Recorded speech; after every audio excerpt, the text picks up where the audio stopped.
Hi friends, നമുക്കിന്ന് കൈപ്പയ്ക്ക കൊണ്ട് മീനിടാത്തൊരു മീൻകറി എങ്ങനെ ഉണ്ടാക്കാൻ നോക്കാം.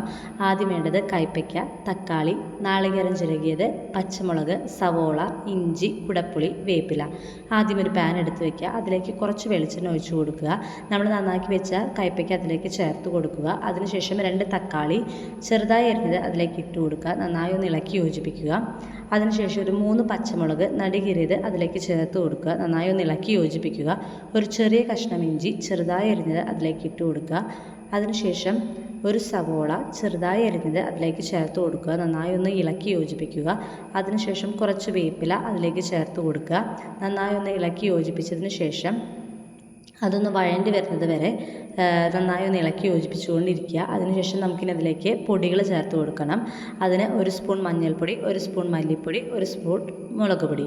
അത് നന്നായി ഒന്ന് ഇളക്കി യോജിപ്പിച്ചതിന് ശേഷം നന്നായി ഒന്ന് വഴറ്റിയെടുക്കുക.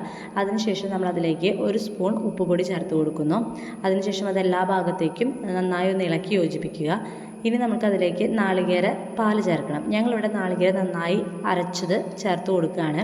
അപ്പോൾ നന്നായി ഒന്ന് നാളികേരം മിക്സിയിൽ അരയ്ക്കുക. എന്നിട്ട് അതോട് അങ്ങനെ തന്നെ നമ്മൾ ചേർത്ത് കൊടുക്കുകയാണ്. നന്നായി ഒന്ന് ഇളക്കി യോജിപ്പിക്കുക. അതിനുശേഷം കുറച്ച് വെള്ളം അതിലേക്ക് ചേർത്ത് കൊടുക്കണം. അത് ഞങ്ങളുടെ മിക്സിയിൽ കുറച്ച് ഇരിക്കുന്നുണ്ടായിരുന്നു. അപ്പോൾ അതിൽ നന്നായി ഒന്ന് എടുത്ത് ആ വെള്ളം തന്നെയാണ് ചേർത്ത് കൊടുക്കുന്നത്. നന്നായി ഒന്ന് തിള വരുമ്പോൾ നമ്മളതിലേക്ക് ഒരു 2 കഷ്ണം കുടപ്പുളി ഇട്ട് കൊടുക്കുകയാണ്. നമ്മുടെ നാടൻ തക്കാളിയായാലും നല്ല പുളി ഉണ്ടാവും. അപ്പോൾ നമ്മളതുകൊണ്ട് കുറച്ച് ഇടുന്നുള്ളൂ. പിന്നെ കുറച്ച് വേപ്പില ഇട്ട് കൊടുക്കുക. ഒന്ന് തിള വരുമ്പോൾ നമ്മളതൊന്ന് മാറ്റി വയ്ക്കുക. ഇനി നമുക്കതിന് മുളക് താളിക്കണം. അതിന് വേറൊരു പാൻ എടുക്കുക. കുറച്ച് വെളിച്ചെണ്ണ ഒഴിക്കുക. അതിലേക്കൊരു 5 കഷ്ണം ചെറുള്ളി ചെറുതായി അരിഞ്ഞത് ചേർത്ത് കൊടുക്കുക. പിന്നെ കുറച്ച് വേപ്പില ഇടുക. ഒരു ഗോൾഡൻ കളറാകുമ്പോൾ നമ്മളതിലേക്ക് 1 സ്പൂൺ കാശ്മീരി മുളക് പൊടി ഇടുക. നന്നായി ഒന്ന് ഇളക്കി വരിക. എന്നിട്ട് ഇത് നമ്മൾ നേരത്തെ ചെയ്ത് വെച്ച് നമ്മുടെ കറിയിലേക്ക് അതൊന്ന് ഇട്ട് കൊടുക്കുക. ഇപ്പോൾ നമ്മുടെ കറി റെഡി ആയിരിക്കുകയാണ്.